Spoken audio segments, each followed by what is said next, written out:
So guys, magandang gabi. So remind ko lang kayo ha, baka mangyari sa inyo yung nangyari sa akin. Share ko lang. So right now meron nag-book dito sa may Padala, dito sa may Fortune along Marikina. So may note naman papuntang QC, pero ang problema may babayaran 18,000. So iPad. So pinaliwanag ko naman doon na bawal kasi more or less sa Padala wala tayong money involved. Disclaimer ha, pero most likely dapat hindi tayo tumatanggap ng mga ganun. Pero anyway, sayang din. So tinanong ko naman si sir, kaya magbabayad naman daw is yung nagpadala, tama ba? O tama siya. So pero yung magbabayad is yung may-ari nung iPad.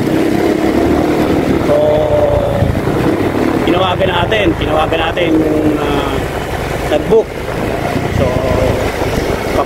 taga QC. So okay naman, sabi check ko daw, bla. Anyways, chinek ko naman and then yon. So sinabi ko naman dun sa may-ari, sir, bago ako umalis, antay muna natin yung bayad para at least wala tayong problema. Umayag naman si sir. So inaabot na kami almost 15 to 20 minutes. Wala. So hindi ako umalis. Kaya sabi ko sir, cancel na natin to. Alam na yan. So yun lang. Ingat lang sa mga ganong be aware. Kasi pare, malaking halaga yun. 18,000 sa tayo kukuha nun. iPad pa naman. So yun.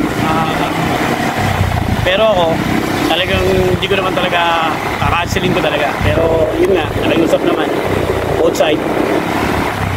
Pero anyways, kinancel na natin kasi 2 beses nang dumating yung weight to passenger. So